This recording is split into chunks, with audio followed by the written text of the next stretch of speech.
Kelihatan nggak? Ya. Kalau saya share screen,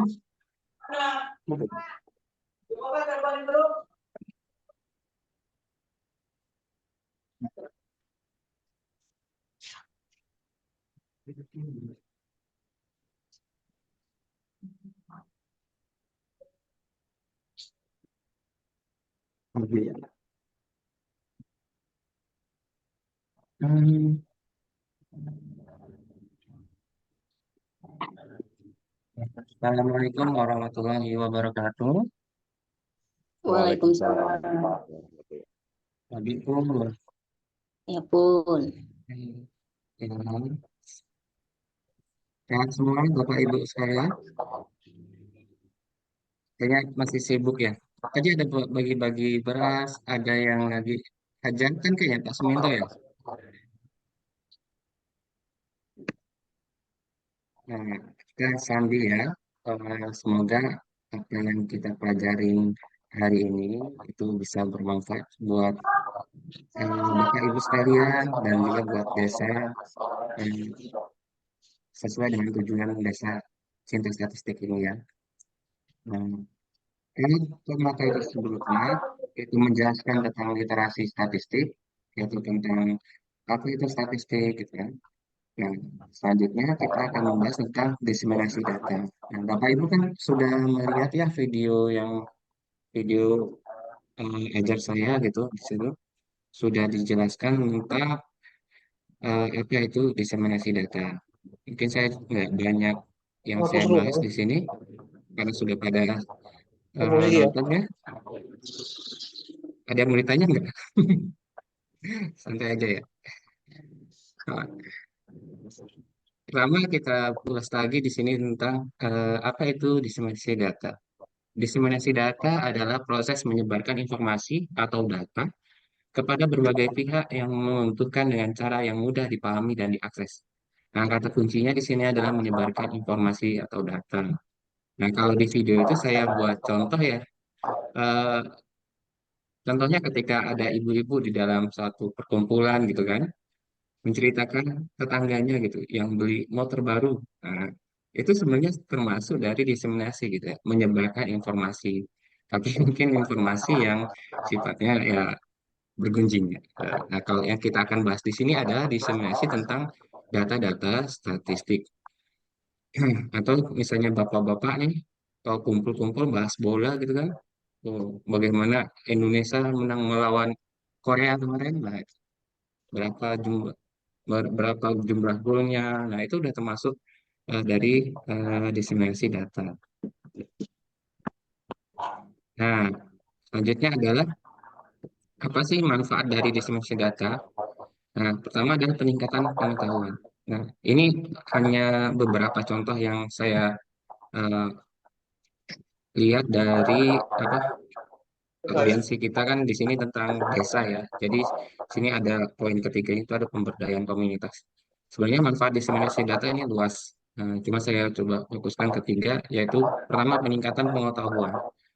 Nah, misalnya nih Bapak atau Ibu ada yang bertani gitu kan.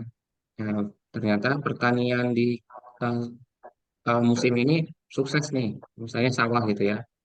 Sukses, sukses. Nah, terus bapak atau ibu menyebarkan informasi ke tetangga-tetangga atau teman-teman ibu, bapak ibu gitu tentang apa sih yang menyebabkan bapak sukses dari panen ini.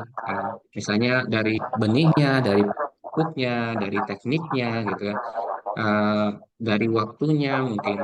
Nah, di situ kan dengan kita menyebarkan informasi, dengan kita eh, mengakumulasi data, nah, di situ ada peningkatan pengetahuan.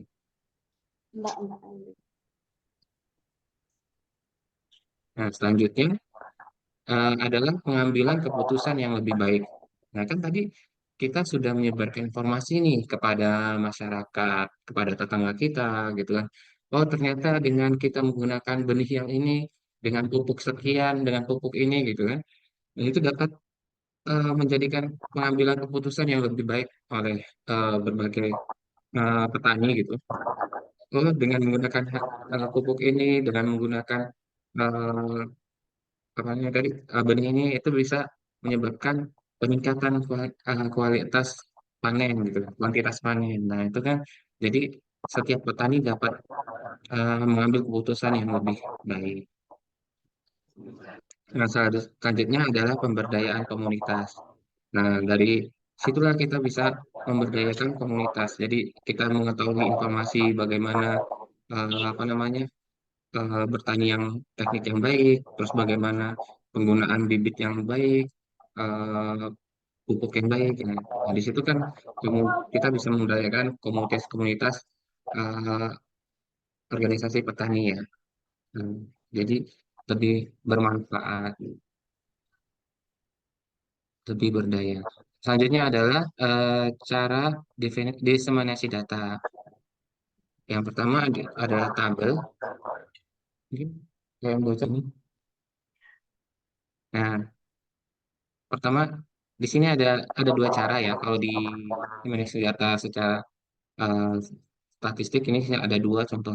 Yang caranya itu menggunakan tabel dan menggunakan grafik. Nah, apa itu tabel? Tabel adalah kumpulan data yang disusun berdasarkan baris dan kolom. Jadi kalau kita lihat di sini kan ada kalau yang ke bawah itu namanya kolom. Kalau yang horizontal ini yang mendatar ini itu namanya baris. Jadi di sini contohnya kan nggak ya? Ini, nah, ini kan ada kolom jenis tanaman, ada kolom tahun, nah, ada barisnya di sini ada ini karet, ada kelapa, minyak, kelapa, kopi, dan nah, ini namanya baris. Jadi adalah kumpulan-kumpulan data yang disusun berdasarkan kolom dan baris. Nah, untuk bisa menjadi sebuah tabel yang informatif, nah itu perlu ada beberapa atribut-atributnya ya. Contohnya di sini adanya judul tabel. Nah, di sini ada judul tabelnya adalah produksi perkebunan besar menurut jenis tanaman dalam ribu ton tahun 2018 sampai 2022. Nah, misalnya ini ada sebuah tabel seperti ini tanpa ada judul, maka itu tidak akan menjadi sebuah informatif. Kita tidak tahu ini tahun 2018 sampai 2022 angka-angka ini mewakili apa gitu kan. Ternyata kalau dengan adanya judul kita baru tahu oh ternyata ini adalah produksinya dalam ribuan ton. Dan selanjutnya eh, ada judul kolom ya. Kalau misalnya kita ada tabel yang nggak ada judulnya, hanya angka-angka seperti ini, kita juga akan bingung apa itu angka ini mewakili apa gitu kan. Ternyata di sini angka ini adalah melihat pergerakan produksi, perkembangan produksi eh, perkebunan berdasarkan dari tahun 2018 sampai 2022. Jadi di sini ada judul kolomnya dari 2018 sampai 2022. Lalu ini ada nomor kolom itu dari 1 sampai 6. Lalu di sini ada stop, untuk stop. Nah, di sini kan ada suatu label pengklasifikasian dari variabel. Misalnya di sini ada karet.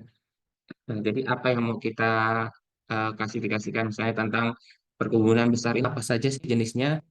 Yaitu karet, kelapa, minyak kelapa sawit, kopi, kakao, teh. Nah, inilah tanaman-tanaman yang diklasifikasikan sebagai perkebunan besar.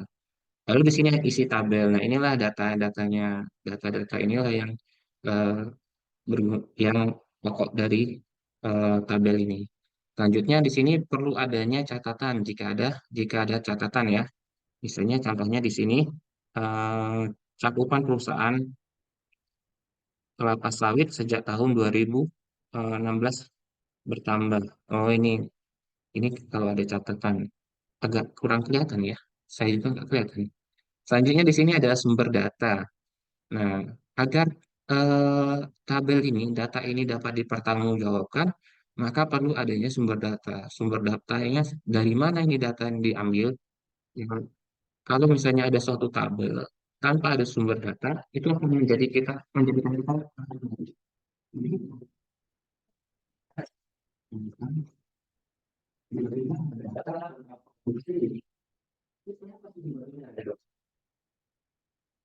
masa sumbernya dari rumah sakit gitu ya, kenapa enggak gitu kan?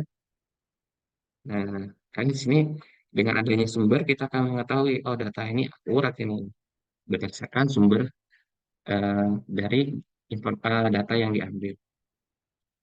Selanjutnya, nah dari penjelasan tersebut maka di sini apa sih tabel apa saja yang bisa menyebabkan suatu tabel dikatakan informatif? Pertama, adanya nomor tabel yang berurutan. Judul tabel itu hendaknya mencerminkan isi tabel jelas, singkat, menarik, dan akurat.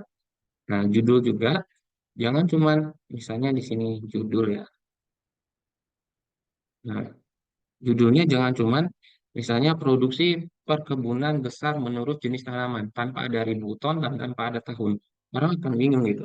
Ini data ini misalnya ini 375 apa ini?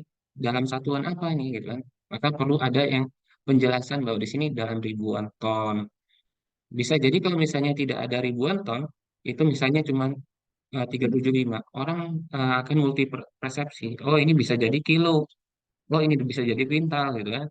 Nah, itu akan menyebabkan nantinya para pihak pengambil keputusan akan salah eh,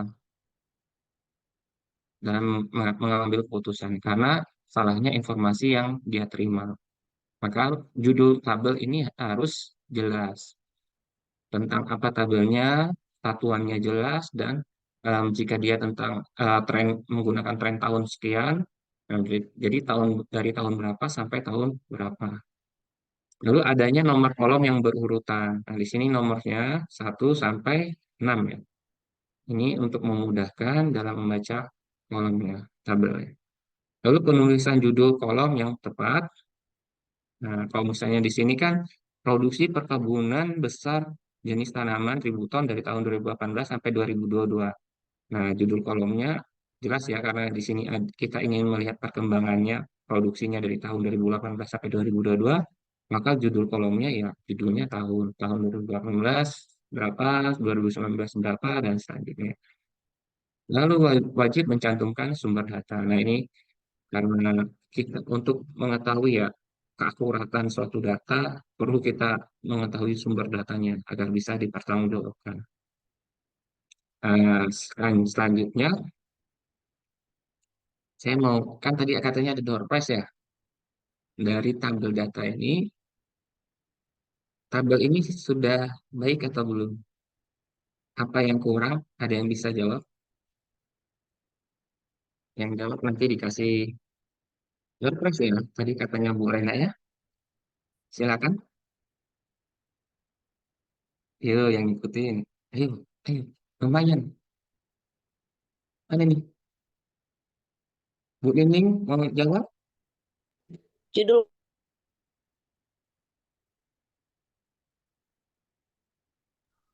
Jawab aja silakan Bu Nining, hidupkan Atau mic-nya. siapa? judul kolom. Siapa? Judul kolom kenapa judulnya Mbak? Iya, Yang kurang kenapa? yang kurang dari Kan ini ada tabel, tapi tabelnya sepertinya nggak memenuhi syarat disebut sebagai tabel informatif ya. Kan di sini ada, Tidak ada keterangan tabel, nah, Pak. Hah? Gimana gimana Pak? Nggak Siapa ini? nggak ada Coba keterangan tabel. Pak Nawir, nggak ada keterangan tabel. Nah, Siap. kayak mana itu Pak? Harusnya Itu gimana kan Pak? kita kan nggak lagi tahu tuh jalan ini ini sama tabel Eka, apa ini. Arta. Di Ya situ ya lagi di tertera jalan. nama desa, jumlah penduduk, luas Iya, wilayah, ada Ya, kebutuhan yang tetangga. lagi pinjam Nah, penilainya. kita kurang tahu nih, ini tabel untuk apa ini, ya kan gitu. Oh ya kayak judul tabelnya nggak ada gitu ya Pak ya. Siap, siap. Siap, baik Pak Nawir. Ya Pak Nawir ya, itu dapat nih. Satu belum. Selamat Pak Nawir. Ya, di sini banyak ya informasi tabel ini banyak kekurangannya. Nggak ada judul tabel. Terus di sini luas wilayahnya, luas wilayah apa ini? 5,5 dalam meter kah? Atau dalam kilo kah gitu, atau dalam hektar kah gitu kan nggak jelas. Jadi ini banyak, eh, jadi kalau hanya tabel seperti ini tanpa menjelaskan keterangan judulnya, tanpa ada keterangan satuannya, ini akan menjadikan bingung kita ini membaca tabelnya. Nah, jadi nanti kalau bapak-bapak atau ibu-ibu yang kerjanya di desa kan mungkin ada profil desa gitu yang ditampilkan di dinding-dinding itu. Nah, mungkin nanti cara membuat tabel seperti itu ya Pak ya. Jadi harus ada judul tabel, ada keterangan tabelnya, harus jelas penulisan judulnya gitu ya. Semoga ini bermanfaat untuk Bapak Ibu di desa. Selanjutnya, tadi kita sudah belajar tentang tabel ya. Dan, selanjutnya kita tentang grafik atau diagram. Ada yang mau ditanya nggak? Bapak, Ibu, dari tabel nggak?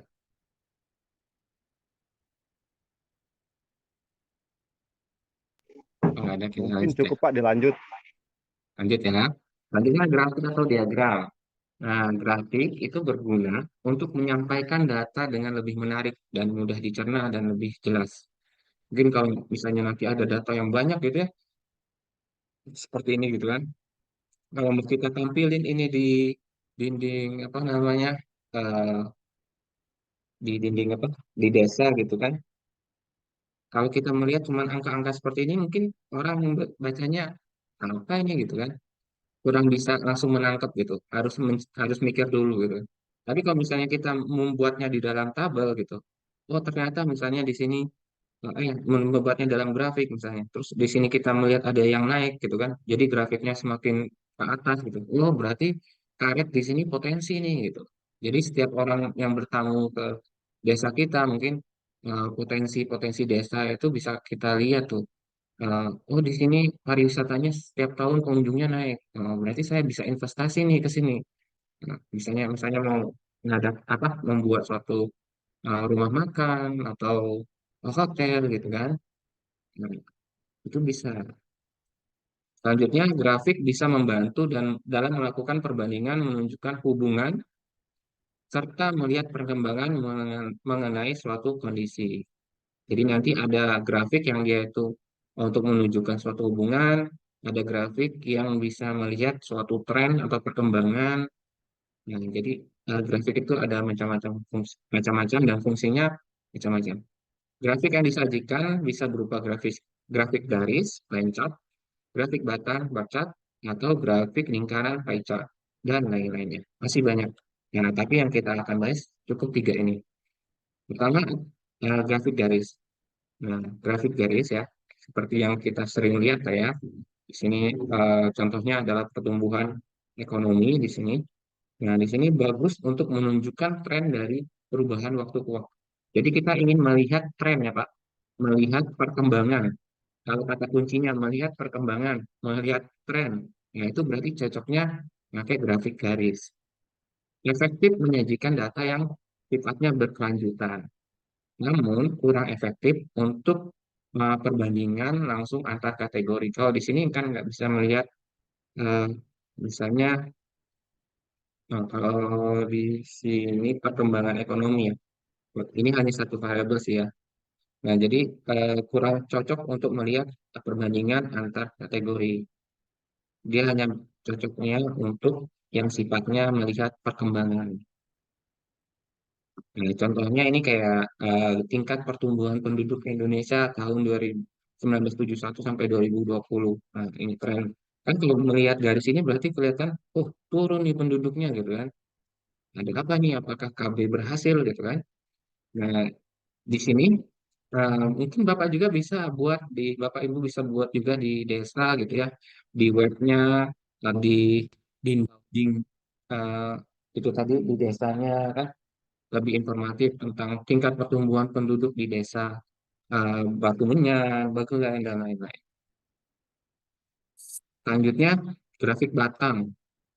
Nah, di sini kita akan melihat itu perbandingan antar kategori atau variabel dengan jelas. Jadi kita misalnya ingin membandingkan antara laki-laki sama perempuan nih. Nah, cocok ini maka ini. Kalau yang tadi kan dia hanya satu variabel ya, perkembangan gitu ya.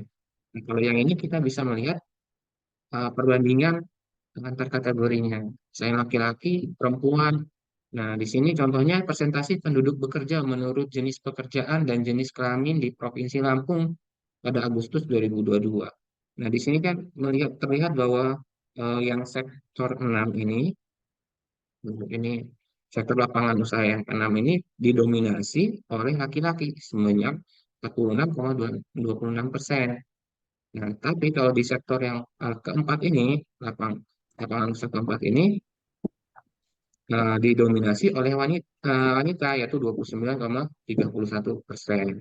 Nah, di sini dengan grafik batang ini, kata kuncinya adalah kita bisa membandingkan kategori atau variabel dengan lebih jelas. Cocok, cocok untuk data yang sifatnya kategori diskrit.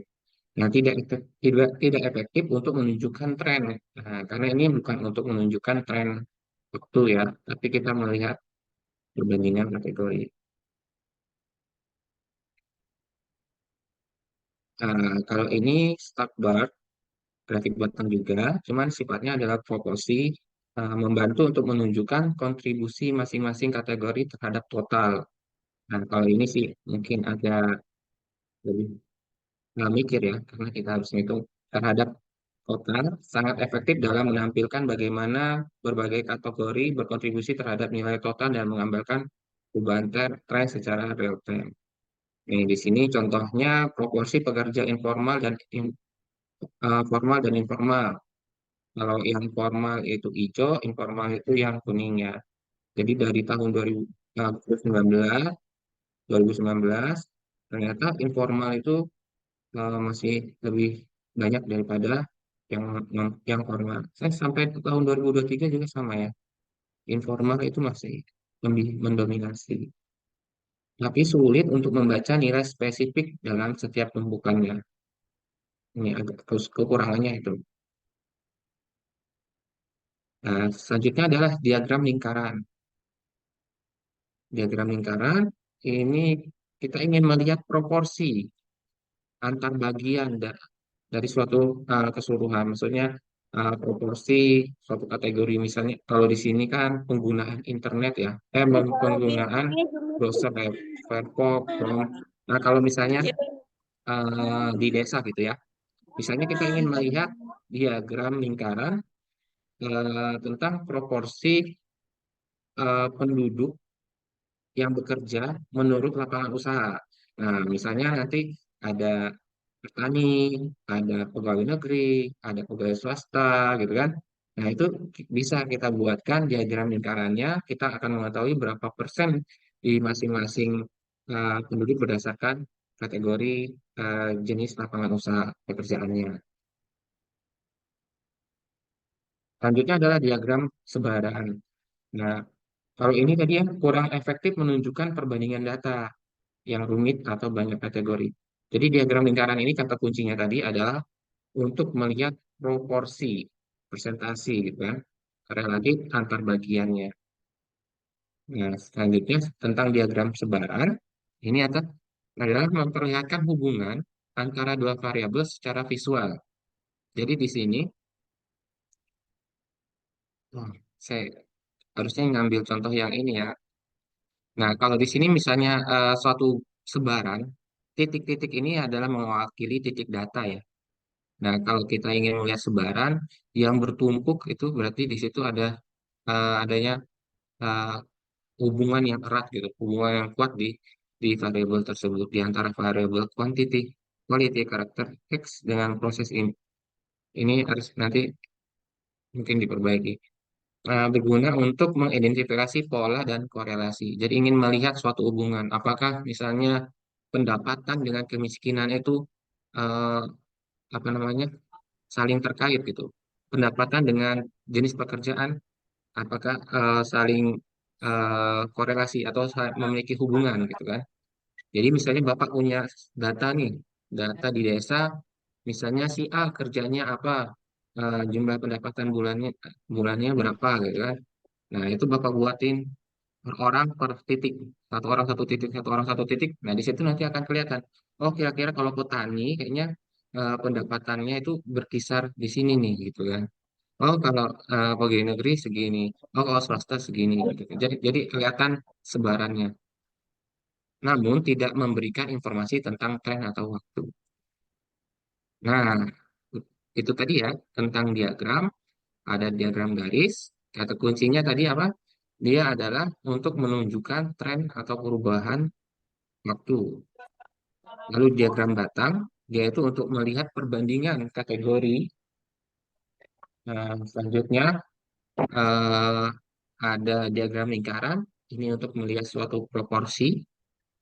Lalu ada diagram sebaran untuk melihat suatu hubungan.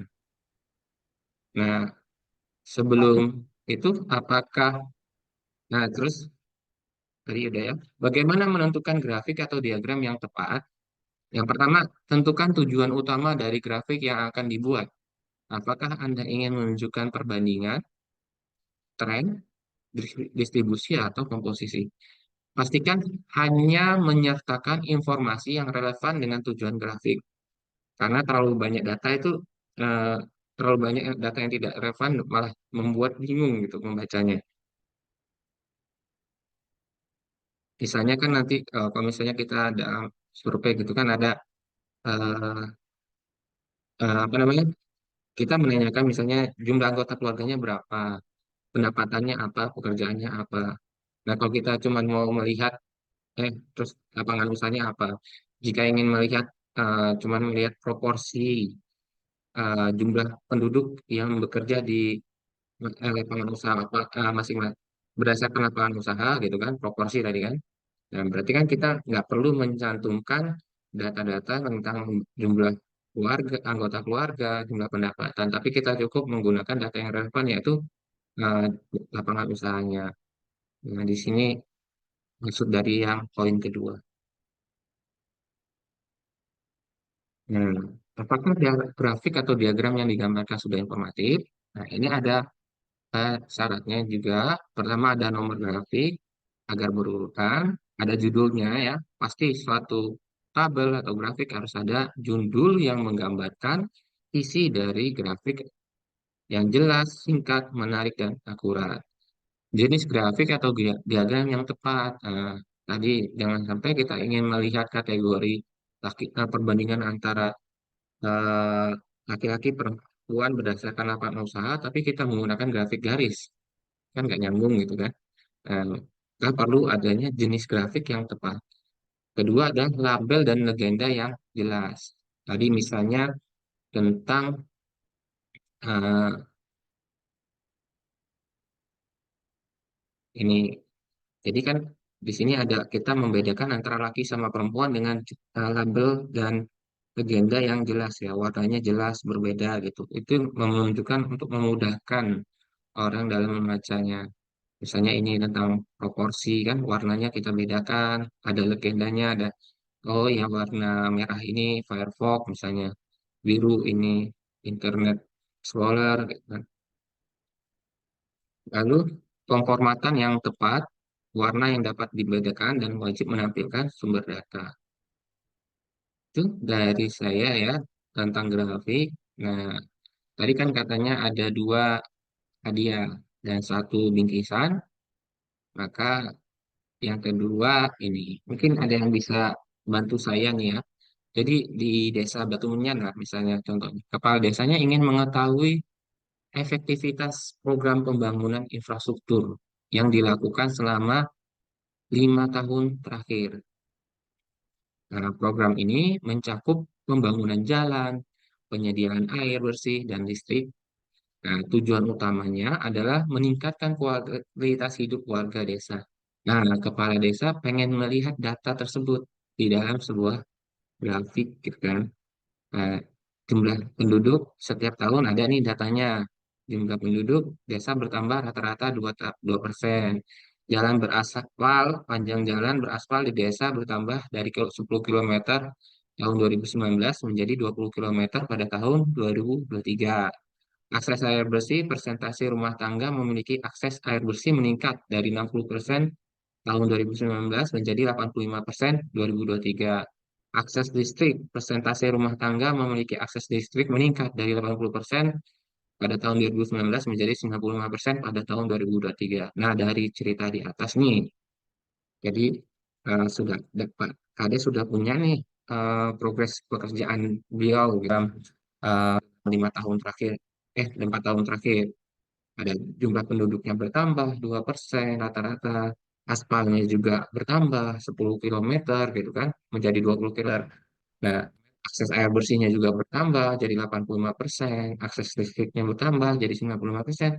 Nah, pertanyaannya, sebaiknya menggunakan jenis grafik apa nih ya untuk mempresentasikannya gitu kan, supaya nanti data ini bisa lebih informatif dan mungkin bisa mengundang investor-investor gitu kan. Lagi mungkin kayak contohnya Batu Menyan, Hanura gitu kan, yang dekat dengan apa namanya wisata-wisata gitu kan. Nah, ada yang bisa jawab, cocoknya ini pakai grafik apa gitu? Apa grafik garis, grafik pie chart tadi atau batang gitu? Silakan.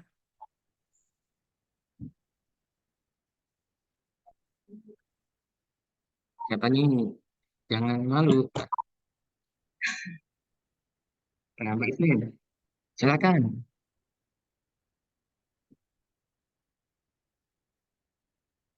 Izin menjawab, Mas.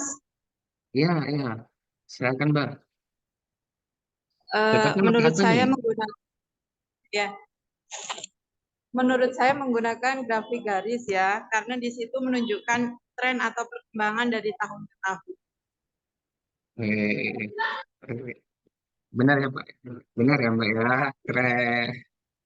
Alhamdulillah, berarti bermanfaat ya. Semoga bisa Ya, amin. digunakan di desa ya. Ya, begitu Ya. ya. Karena ingin mengetahui ya efektivitas program pembangunan selama 5 tahun terakhir. Kan di situ ada tren ya. Nah, benar. Berarti kita menggunakan grafik garis gitu. Selanjutnya, mungkin sekian dari saya.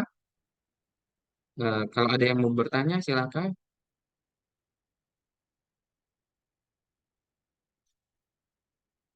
Kalau enggak, saya kembalikan ke Bu Rena ya. Bagaimana, Bu? Sudah ada dua, dua ini, mana Bu Rena? Sudah Baik, ada dua peserta yang dapat hadiah. e-walletnya ya, baik. Oke, terima kasih kepada Kak Muhammad Septa atas materinya. Eh, yang berhak mendapatkan e-wallet jadi siapa Kak Septa? Atas nama Mbak Isneni dan Pak Pak Nawir Nawir. ya? Iya, Heeh. Pak Nawir. Oke, baik. Hmm. Berarti atas nama Mbak Isneni dan Pak Nawir nanti bisa chat saja di grup ya, grup besar boleh untuk ingin dikirim kemana? Apakah ke Dana, ke Shopee atau ke nomor rekening boleh gitu. Kasih saja nanti di grup ya. Ini salah satu apa namanya usaha kita ya untuk memicu teman-teman agar senantiasa aktif dan mengikuti pembelajaran pada pembinaan Desa Cantik. Kemudian ada satu door prize juga pada hari ini Bapak dan Ibu ya, yaitu satu buah jaket ya, jaket premium menurut saya itu ya, yang akan diberikan kepada Ibu Safira Prima. Assalamualaikum Bu Safira Prima, masih aktif? Masih Bu Rena. Oke, karena kameranya nggak aktif, jadi nggak kelihatan nih mukanya nih ya. Kelihatan cantiknya itu. Coba di on kamera dulu Mbak Safira. Iya Bu. Baik, Mbak Safira Prima ini karena beliau adalah peserta pertama yang masuk pada Zoom pagi hari ini, mendapatkan door prize satu bingkisan jaket premium ya dari kami yang insya Allah nanti akan kami berikan saat kunjungan ke Desa Hanura. Baik Bapak dan Ibu, semoga tetap semangat ya dalam mengikuti pembinaan Desa Cantik ini, karena akan ada kejutan-kejutan yang lainnya di sesi selanjutnya. Dan bagi teman-teman yang belum menyelesaikan LMS-nya, Apakah ada yang untuk yang hadir deh, untuk yang hadir di sini, bagi yang belum menyelesaikan LMS atau belum menonton LMS-nya, masih dipersilakan, masih bisa ya Bapak dan Ibu menyusul ya dari agenda 1 dan kemudian agenda kedua. Dan selanjutnya Bapak dan Ibu sedikit pengumuman sebelum kita akhiri perbincangan pada pagi hari ini ya. Satu, jangan lupa daftar hadir ya Bapak dan Ibu. Daftar hadir silakan cek di chat ya. Nanti juga kita akan berikan juga di grup ya. Minta tolong agar diisikan. Kemudian yang kedua, saya ingin sedikit mengulas kembali ya bahwa pembinaan kita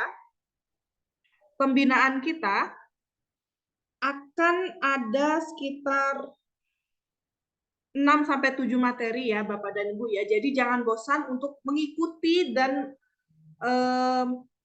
mengikuti lah intinya, mengikuti Zoom meeting yang akan kami adakan. Dan selanjutnya untuk 2 minggu ke depan itu akan ada materi terkait infografis ya. Dan tentunya ini akan menarik ya, menarik.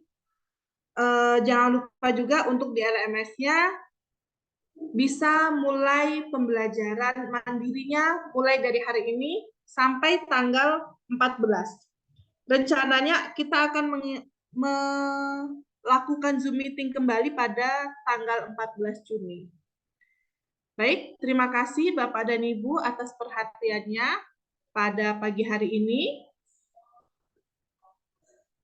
Semoga selalu sehat. Saya akhiri. Assalamualaikum warahmatullahi wabarakatuh.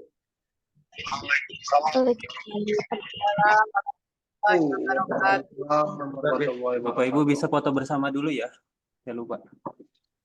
Bisa dihidupkan dulu ininya. Semuanya tadi belum ada sesi foto bersama. Yang belum hidup mohon dihidupkan.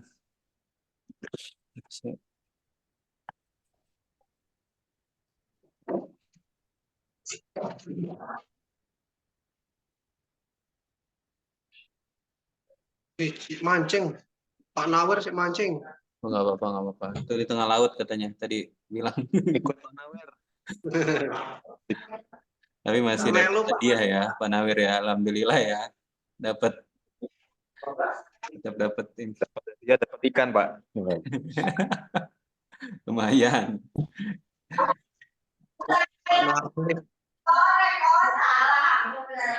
Ya kita ini di potret pertamanya 1, 2.